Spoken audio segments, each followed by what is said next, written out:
Hello, and welcome to Inventors Helping Inventors. I'm your host, Alan Beckley, inventor of the Wonder Wallet. If you're an inventor searching for proven ways to make money with your invention, if you dream to see your product selling in stores everywhere, you've come to the right place. There's no better place to get help than from experts, inventors who've already achieved success. Every week, I interview successful inventors, asking them the questions you want to know. Tune in to learn from the experts so you can get your invention out of the tank and into the bank.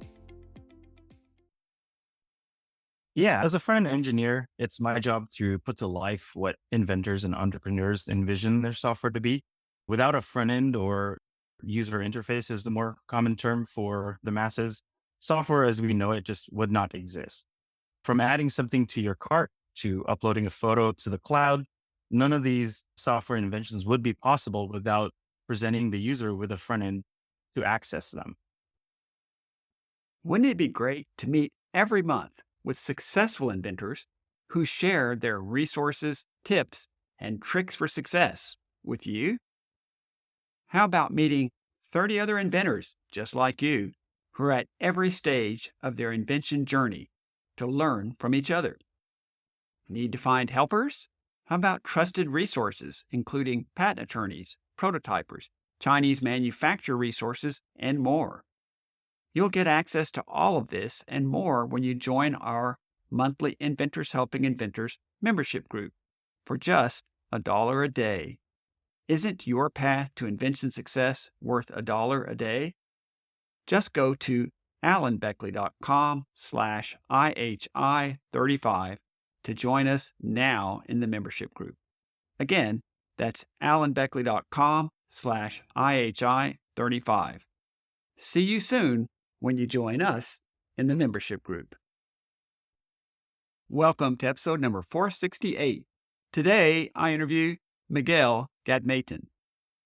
Miguel Gatmaytan was born in the Philippines and moved with his family to live in Vancouver, British Columbia in 2005. He grew up loving the visual aspects of computer games. So he went to school at BCIT, British Columbia Institute of Technology, earning the Computer Systems Technology Diploma. After graduating, he went into the field and became a front-end engineer. Now, with over 10 years of experience, he helps entrepreneurs, innovators, and inventors to develop and test code, particularly for SaaS, software as a service, applications. In his spare time, he loves to play basketball, karaoke, and buffets. You'll want to listen to this entire interview where Miguel shares why he believes what differentiates a great front-end engineer is that he or she empathizes with the software being built and the vision the inventor has for it. Also, how he describes key differences between invention and innovation, and how many people confuse the two terms in their applications.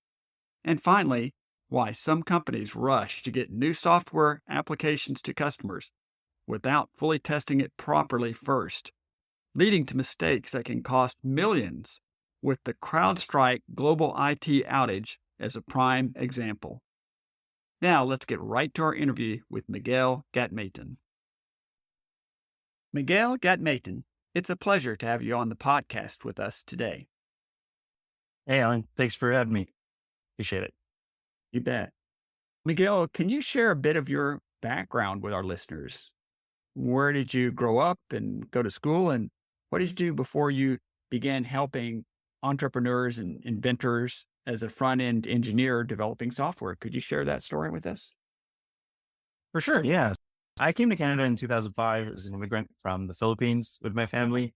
Growing up, I had always loved playing computer games, which is ultimately what led me into getting into this field of front-end engineering. I almost actually fell into the stereotype of being a Filipino nurse, but then I realized I don't mix well with needles and blood. So I had to find another outlet. And growing up, I always loved the visual aspect of games. So I thought, why not try to study how to make these games? So I did. I went to the British Columbia Institute of Technology, called BCIT over here in the Vancouver side. And I went and took a diploma for computer systems technology and learned about what goes into making the software for things like games and websites and things like that. It was during my time here that I really discovered my passion for the web. And since I started, it has just ballooned into a massive field with a lot more complex problems that I really enjoy working with on a daily basis. Thank you so much for filling us in about that. And I like the idea that you said you were going to look at yourself as a Filipino coming over and becoming a nurse, but the blood just didn't work out that well for you. So you went into software development and specifically more towards games and websites and that kind of development. And a quick side note, Vancouver is one of my favorite places in the world. It's such a gorgeous city, and I visited there a couple of times and definitely want to come back. For sure, Vancouver is a beautiful place. And right now, I think they're calling it Swiftcouver because Taylor Swift's in town. It's the final part of her Eras tour. Correct. Can you briefly share with our listeners what caused you to connect as a software developer? And I guess in particular with, I'd say, innovators and inventors who are developing new SaaS, software as a service type applications. Could you share that with us? For sure. Yeah, my first real entry into the SaaS world, when I joined a content management system company called DNN, during my time there, we worked on creating a drag and drop system and things like that that would empower users to build software at an extremely rapid pace. So we would be able to create management systems for your business that would allow you to leverage our modules in order to make the software development a little bit cheaper, a little bit faster, and a little bit more reliable. We had a lot of problems that we had to resolve, and this meant very high complexity when building the software because we had to take into account what our users are wanting. And we also had to leave it customizable so that our end users would be able to expand on what we provide them and not just be bottlenecked into what we give them. It was during this time that I really fell in love with the development aspect of things and being able to work on the front end side, being able to see the changes that I make live on a daily basis. And then at the end of the day, seeing customers react to what we had built is basically what made me fall in love with the field even more. Yeah, that makes a lot of sense. And I was thinking about as you were describing the idea of creating a drag and drop type system.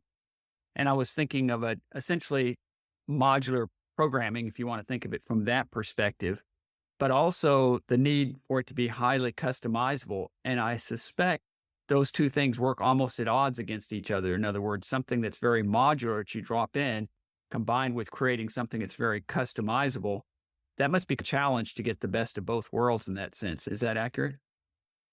That's very accurate. The technology has gotten a lot more advanced now. You have website builders like Wix and things like that. But DNN is more of a developer oriented platform. We actually had 3 product lines. There was an open source one so that developers could further improve on the platform that we had, but also paid product lines that allowed our end users full access to our suite of the complex modules that we had built that leave it open for them to create things that they wouldn't otherwise be able to.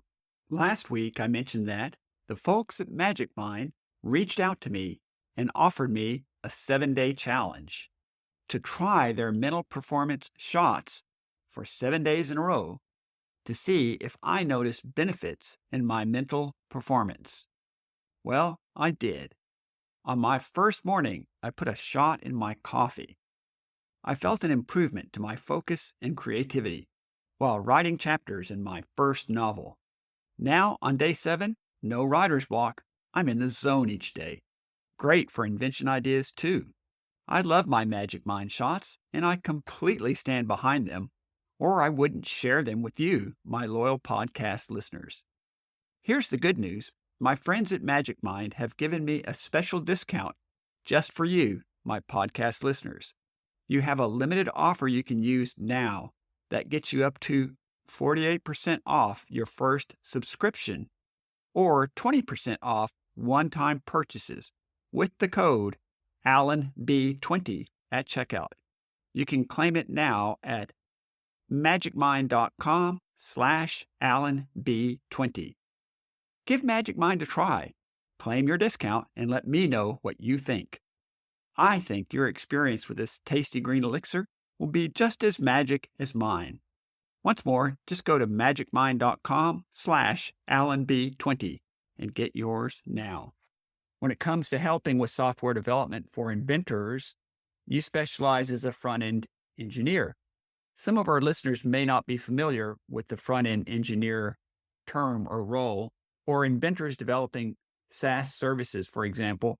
How do you tune things up to ensure the user interfaces function as expected? And just describe for our listeners from a high-end perspective what that front-end engineer role it comprises. Yeah, as a front-end engineer, it's my job to put to life what inventors and entrepreneurs envision their software to be.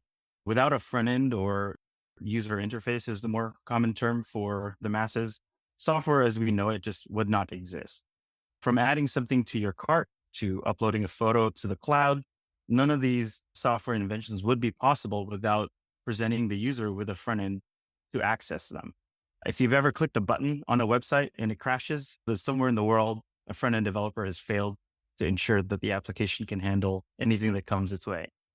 There are many challenges that front end development brings, but what separates a great front end engineer from a good one is the ability to empathize and relate with the software that they're building. In my opinion, the best software is built not just by one person's perspective, but a combination of multiple eyes from multiple different fields all coming together. Our job is to take all of those opinions and combine them into building the best product. In the software world, there really isn't a culture of your opinion doesn't matter. Normally, in most of the companies that I had worked for, everybody's opinions matters, from developers to testers to the business. We all have a say in what goes in the product, whether or not it actually makes it to the end product or not. I really like that comment you made about the importance of empathizing with the user and recognizing at the end of the day, you need to recognize what it is the user is trying to ultimately accomplish. Like you said, things like add to cart and buttons and things like this are all user interfaces that people are familiar with, but they don't realize that back end, how the complexity behind making those things work so easily.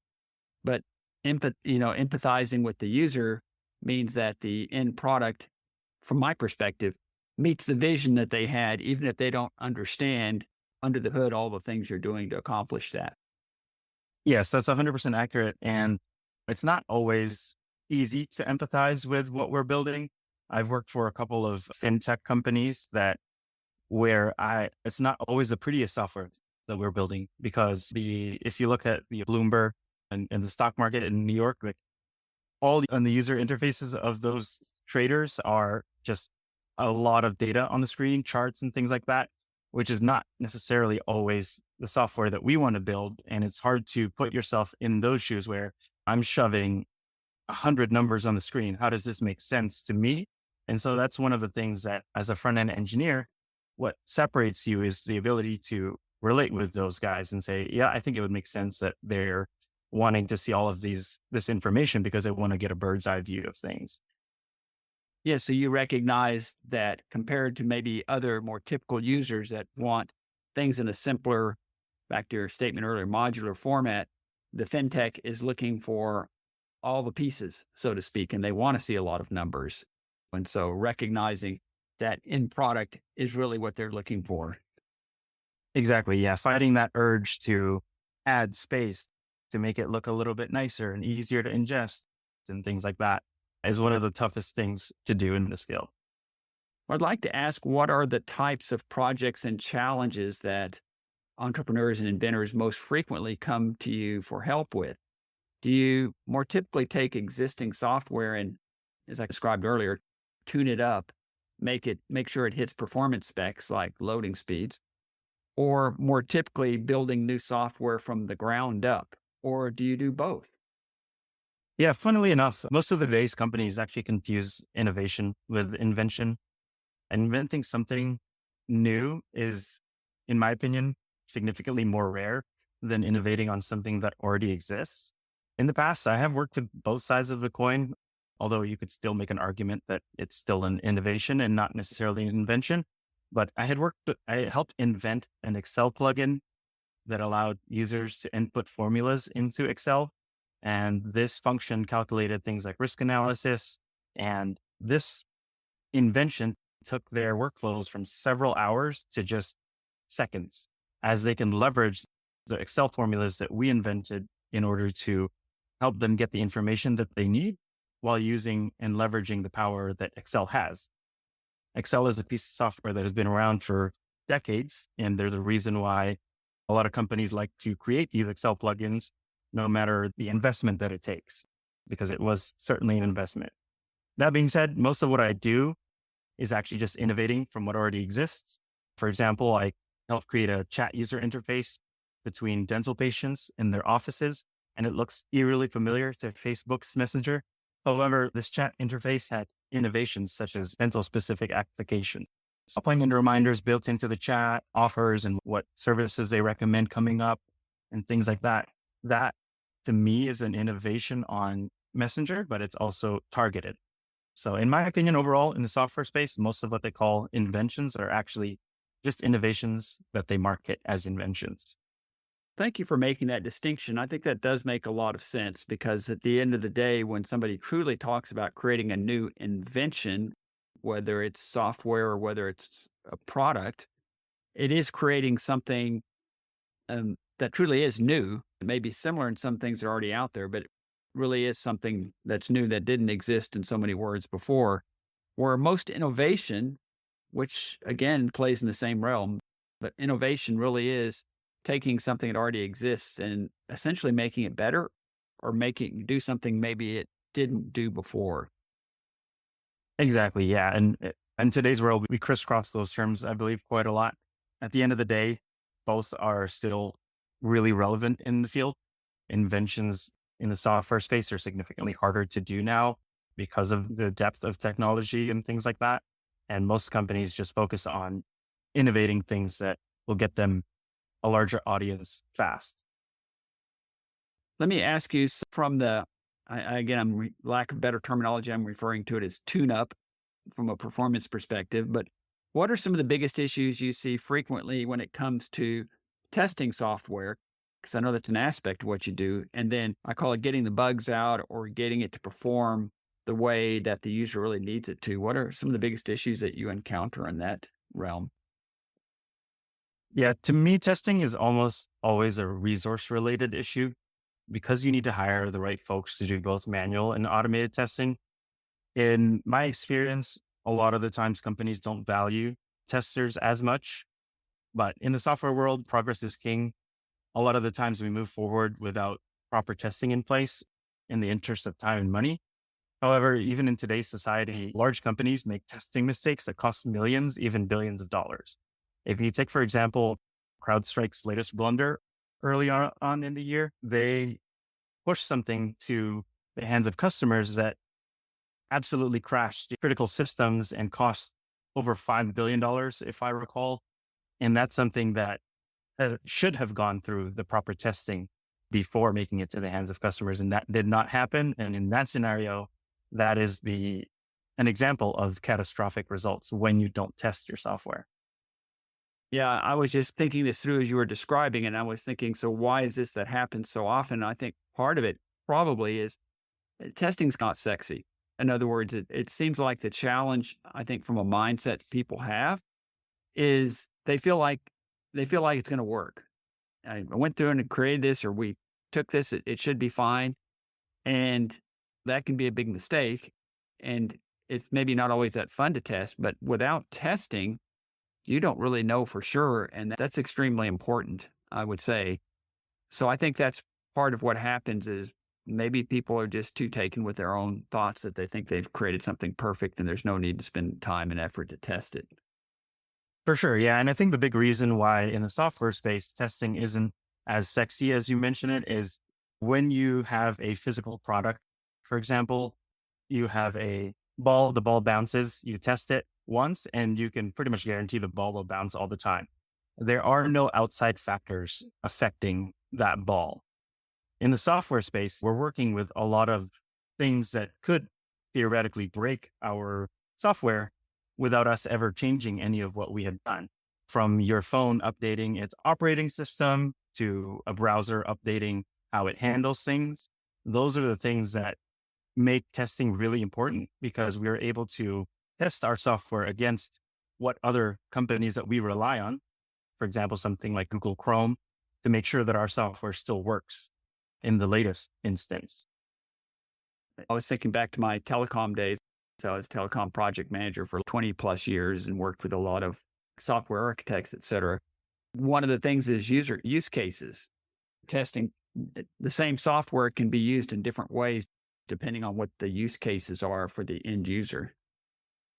Exactly. There's so many different variations and permutations of how a software could be used depending on the target audience. And that's why testing is a crucial part of the software lifecycle. Thanks for that, clarifying that as well.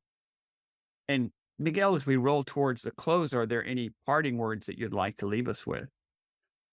I think from my perspective, I just want to advise people that don't fall into the rabbit hole of having to invent something new in order to make it big. I think innovations are the cornerstone of successful companies. You see, look at companies like Tesla. They didn't invent the electric car, but they innovated a plan to make it accessible to the masses. Apple didn't invent the mobile phone, but it innovated on it in a way that made the consumers want the Apple iPhone over all the other mobile phones. I think that's one piece of advice that would help your listeners to ensure that they're not falling down that rabbit hole of, oh, I need to create something completely new. Otherwise, it's not going to make it. Those are such great examples. I was just thinking the humorous aspect about back in the Steve Jobs day that they would view Samsung as trying out just about everything and throwing things against the wall to see which particular aspects stick against the wall, so to speak. And I remember there were times back when Steve Jobs would talk about the larger cell phone sizes that they had at that time. And he would say, oh, we would never do something like that.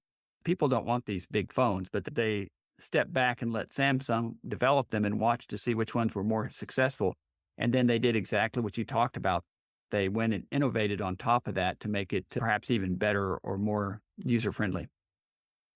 100%. Yeah, that's one of the beautiful things that Apple has managed to master is being able to sell the fact that they let somebody else try it and now they're selling it to you as something completely new. And it's mind-boggling that they're able to spin things in that way, but we all, I think, buy it at the end of the day because Apple makes some really dang good products and we all love it. Miguel, my last question for you then is, how can our listeners reach you if they have other questions or if they'd like to work with you? Sure. You can find me on LinkedIn as Miguel Gatmaytan. That's MIGUEL GATMAYTAN. You can also visit my website, gatmaytan.com, if you want to work with me. Once again, that's GATMAYTAN.com. That's fantastic, Miguel. I certainly enjoyed talking to you today and having you on the podcast, and look forward to perhaps another 6 months or year touch bases with you then and see what you've got going on at that time. So once again, thank you so much for being on the podcast with us today. Thanks for having me. I appreciate it. You bet. So you're done searching for your product and it's not out there. Yay! Maybe you filed for a provisional patent and done some marketing research or surveys. Heck, maybe you've even created a rough prototype, then found that, although it kind of works, it looks like something from the Stone Age. You'd be embarrassed to show it to your friends, much less to a manufacturer for a licensing pitch. What if I could put you in touch with a guy who offers free consultations, takes no money down, no money up front, and will give you a quote on your project before he starts? What if I told you that this same guy can help you design your product and make you a virtual prototype before you ever put a penny into building a physical one? What if I told you he could make you patent drawings, CAD files for manufacturing, and even make marketing videos and build you a website? If this sounds like someone you want to talk to, let me introduce you to my first podcast sponsor, Brian Keast at I Draw Dreams for Inventors. With 3.5 years of trade school and 15 years of mechanical experience working as a mechanic for General Motors, you have someone that's seen countless design failures and how they were fixed. Also, he had a 25-year career as a general contractor who designed his own houses and remodels on computer-aided design. In getting plans through countless building departments, he gained a tremendous amount of experience by working directly with structural engineers. The many years of combined experience in these two careers gave him a unique look into stresses and failures in design. He brings this wealth of knowledge and experience to his company, I Draw Dreams, as the CAD guy who will design a product for you that will work. Every inventor I've referred to Brian has come away delighted with the work he has done for them, and I think you will too. Just make sure to tell them that Alan sent you. Thanks so much for tuning in to Inventors Helping Inventors. If you like the show, please tell your friends about it. Make sure to subscribe in iTunes or wherever you get your podcasts so you won't miss a single episode. Talk to you soon.